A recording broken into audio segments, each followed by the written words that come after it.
اس کی دی ہوئی توفیق سے ہم ایک بار پھر حلقہ درس حدیث میں موجود ہیں۔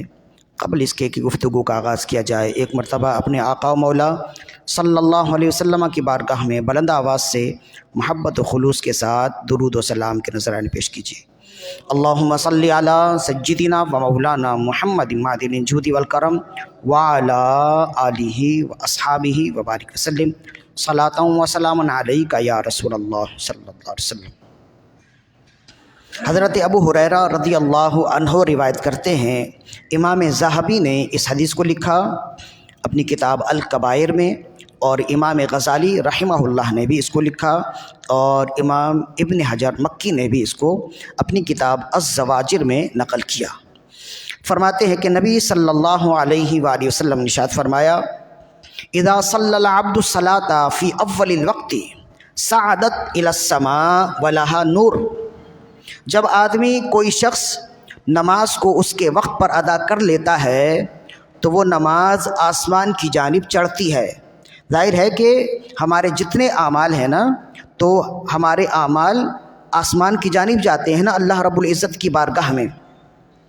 آسمان میں ہر شخص کے لیے 2 دروازے ہیں، ایک دروازے سے اس کے اعمال نیچے سے اوپر چڑھتے ہیں، اور دوسرے دروازے سے اس کی روزی اوپر سے نیچے آتی ہے۔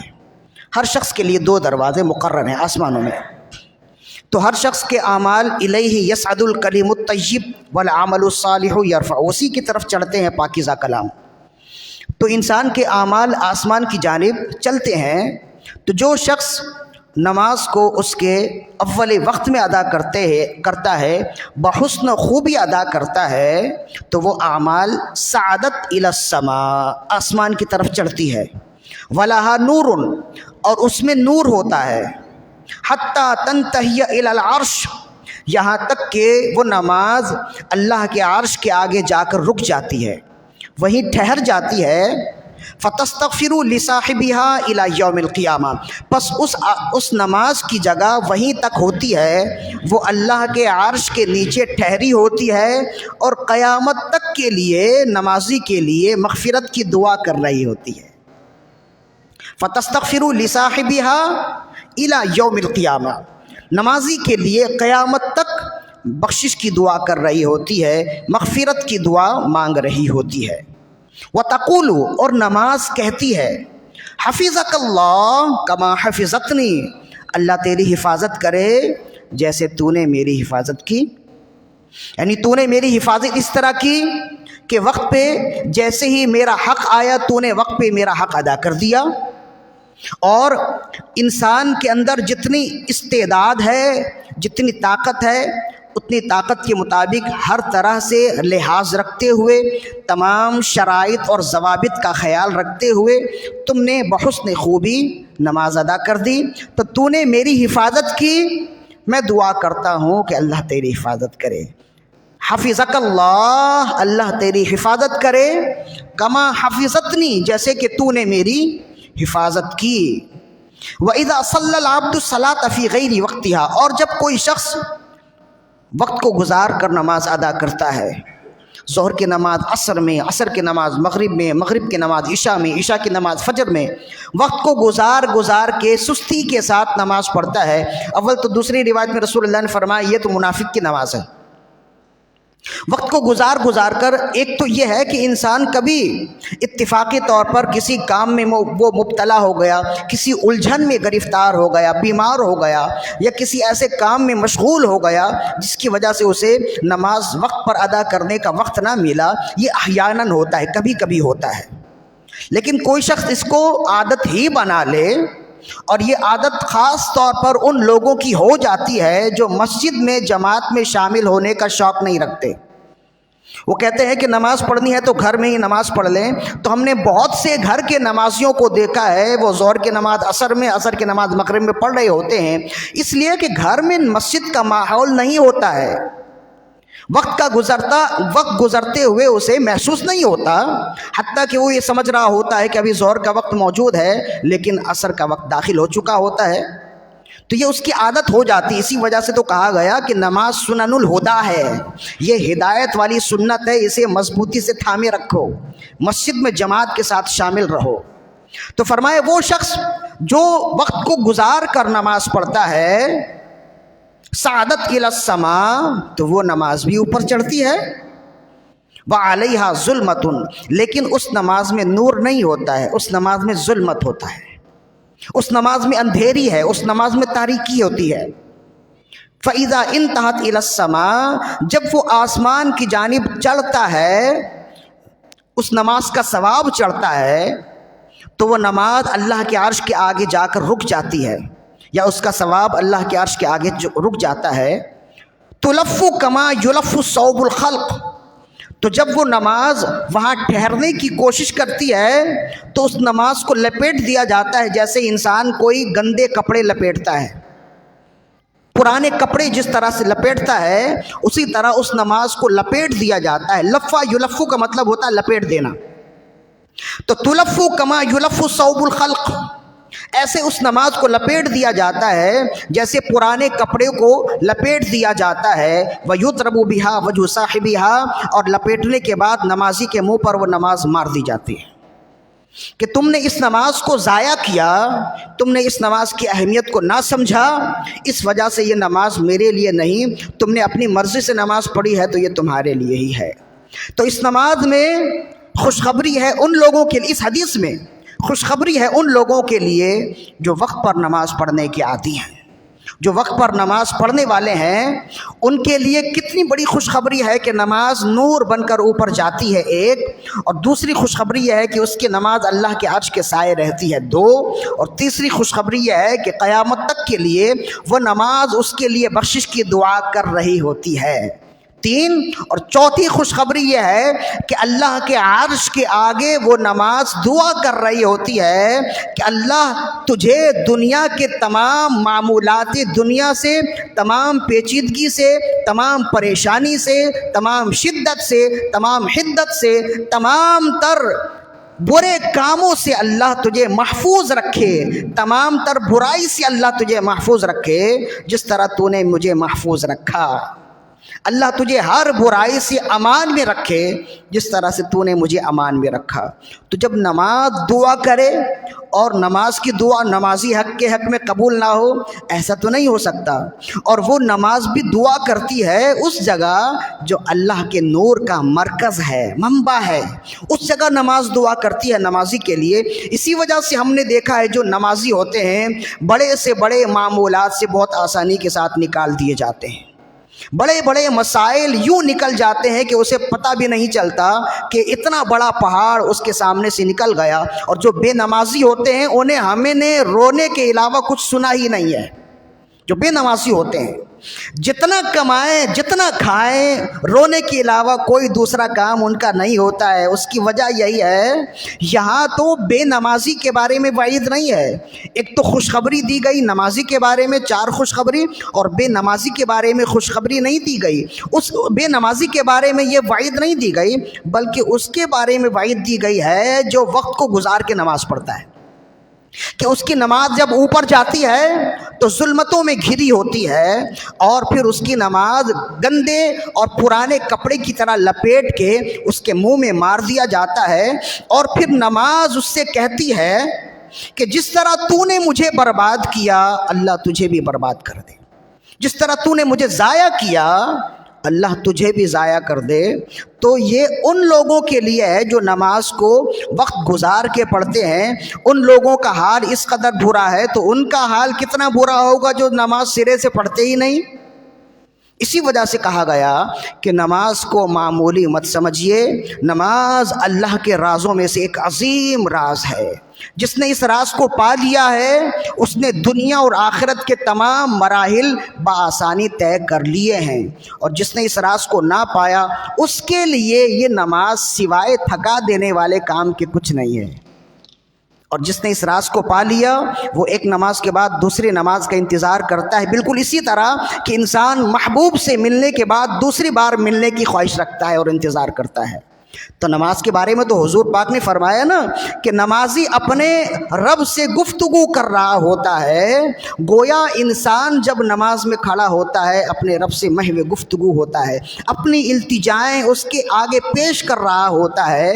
تو جو شخص نماز میں حاضر ہوتا ہے وہ اللہ کا پسندیدہ بندہ کیوں نہ بنے؟ اور جب کوئی شخص نماز میں حاضر ہو اور وہ خود براہ راست اپنے رب سے دعا کرے اور پھر اس کی نماز بھی اس کے لیے دعا کرے، تو پھر کون سا کام ہے جو اس کے آگے آ کر رکے؟ اس کے سارے کام نکل جاتے ہیں۔ لہذا نماز کو ہلکا مت جانیے، نماز کو کمتر نہ جانیے۔ نماز ایسے رازوں میں سے ہے کہ اس راز کو جس نے پا لیا زندگی بھی سدھر جائے گی اور آخرت بھی انشاءاللہ سدھر جائے گی۔ چند باتیں اور ہیں جو اس نماز کے بارے میں، ایک حدیث ہوئی نا، دوسری حدیث جس کو امام غزالی رحمہ اللہ نے بھی لکھا ہے اور امام ذہبی نے الکبائر میں لکھا اس کو۔ حضرت عبداللہ ابن عباس رضی اللہ عنہما اس کے راوی ہیں۔ ہم نے جو ابھی گفتگو کی نا، اسی گفتگو کا خلاصہ ہے رسول اللہ صلی اللہ علیہ وسلم کے فرمان کے مطابق۔ یہ کافی بڑی حدیث ہے، انشاءاللہ آدھی حدیث ہم آج یہ گفتگو کریں گے، آدھی حدیث ہم آج پڑھیں گے اور آدھی حدیث انشاءاللہ ہم اگلی نشست میں پڑھیں گے۔ فرماتے ہیں کہ انا من حافظ علی الصلاۃ اکرمہ اللہ تعالی بخمس خصال، جو شخص نماز کی محافظت کرتا ہے، یہ رسول اللہ صلی اللہ علیہ وآلہ وسلم نے ارشاد فرمایا کہ جو شخص نماز کی محافظت کرتا ہے یعنی نماز کی حفاظت کرتا ہے، اللہ رب العزت اسے 5 کراماتیں عطا فرماتا ہے، 5 خصلتیں عطا فرماتا ہے۔ اللہ رب العزت اس کے لیے 5 عزتیں عطا فرماتا ہے، اللہ رب العزت اس کے لیے 5 نعمتیں عطا فرماتا ہے۔ اب وہ 5 نعمتیں کیا ہیں؟ گن لیجئے۔ نمبر 1، یرفع عنہ ضیق العیش، اس کی ذات سے، اس کی زندگی سے زندگی کی ساری تنگیاں اٹھا لی جاتی ہیں۔ جب تنگی اٹھا لی جائے تو پھر باقی کچھ اور بچتا ہے؟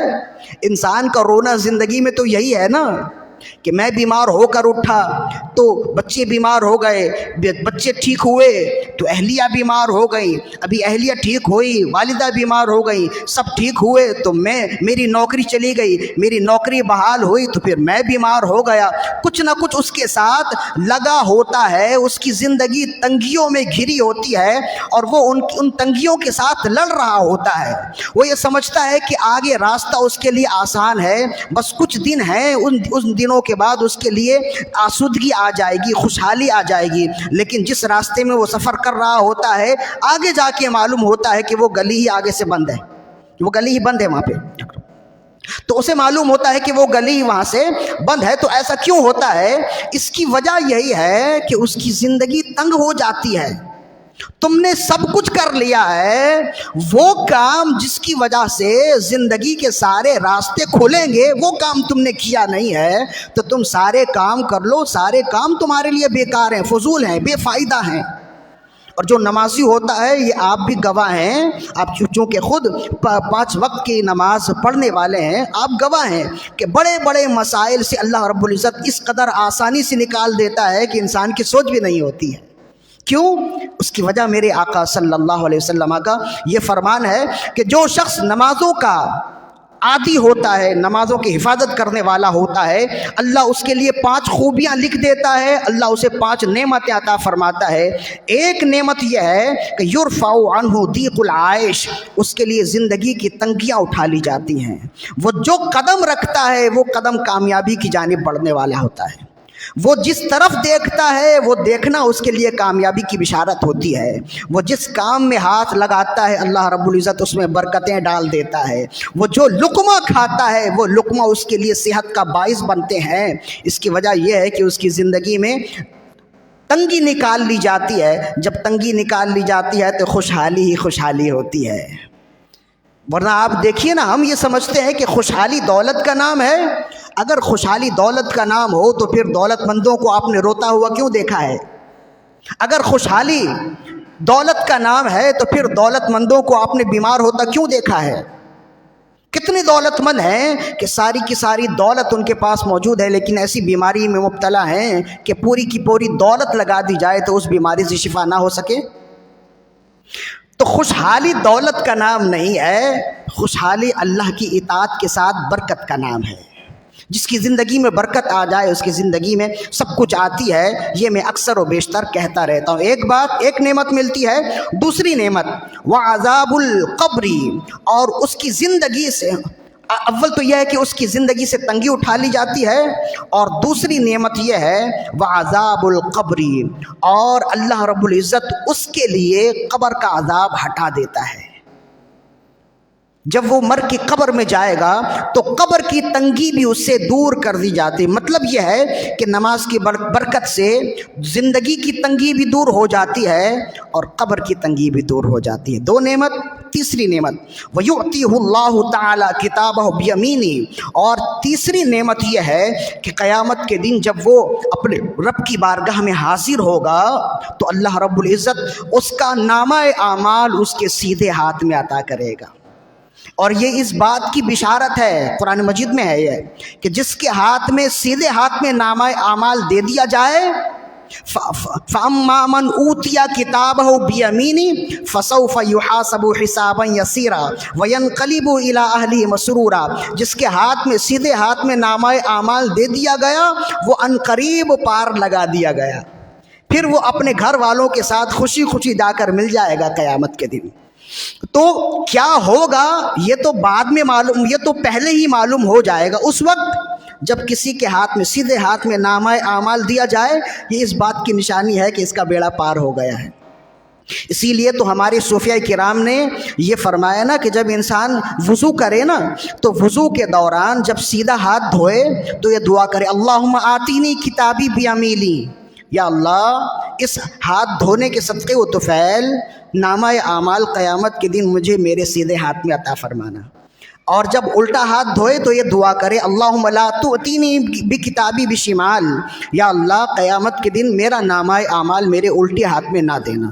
اگر عربی نہ آئے تو اردو میں ہی دعا کر دیں، اللہ رب العزت تو گونگوں کی دعا سنتا ہے، اللہ تو اس کی دعا سنتا ہے جسے بولنا نہیں آتا۔ ہمیں تو بہرحال عربی اگر نہیں آتی تو کیا وہ اردو زبان پہ ہے، تو اردو زبان میں بھی یہ دعا کر لیجئے تو اللہ رب العزت سیدھے ہاتھ میں عطا فرمائے گا ایک۔ اور پھر یہ ہے کہ جو نماز پڑھنے والے ہیں ان کے لیے بشارت ہے۔ 3 بشارت ہو گئی، چوتھی بشارت اللہ رب العزت نے ارشاد، رسول اللہ صلی اللہ علیہ وسلم ارشاد فرمایا وَيَمُرُّ عَلَى الصِّرَاطِ كَالْبَرْقِ الْخَاطِفِ، اور اللہ رب العزت کی عطا سے پل صراط میں وہ بجلی کی طرح تیزی سے گزار دیا جائے گا، بجلی کی طرح تیزی سے اسے گزار دیا جائے گا۔ بعض لوگ تو چل رہے ہوں گے، بعض دوڑ رہے ہوں گے، اور بعض ایسے ہوں گے کہ ایک قدم چلیں گے پھر گر جائیں گے، ایک قدم چلیں گے پھر گر جائیں گے، لیکن جو نماز کی حفاظت کرنے والے ہوں گے اللہ رب العزت کی عطا سے نماز کا صدقہ انہیں وہاں بھی ملے گا، نماز کا فیضان انہیں وہاں بھی ملے گا کہ ایک ہلکی سی چمک آئے گی اور اس پار سے اس پار پہنچ جائیں گے، اللہ رب العزت پہنچا دے گا۔ 5 چوتھی خوبی ہوگی، پانچویں خوبی وَيَدْخُلُ الْجَنَّةَ بِغَيْرِ حِسَاب، اور 5ویں خوبی یہ ہے کہ نمازی کو اللہ 5واں انعام یہ دے گا کہ جنت میں بے حساب اس کا داخلہ عطا فرمائے گا، وہ بے حساب جنت میں جائے گا۔ پھر یہ ابتدا سے انتہا تک یہ 5 خوبی ایک ساتھ گن لیجئے۔ جو شخص 5 نمازوں کی حفاظت کرے گا اللہ رب العزت اسے 5 خوبیاں دنیا میں عطا فرمائے گا۔ پہلی خوبی یہ ہے کہ اللہ رب العزت اس کی زندگی سے تنگی ہٹا لے گا۔ دوسری خوبی یہ ہے کہ اللہ رب العزت اس کی قبر سے تنگی ختم کر دے گا۔ تیسری نعمت یہ دے گا کہ اللہ رب العزت قیامت کے دن اس کا نامہ اعمال اسے سیدھے ہاتھ میں عطا فرمائے گا۔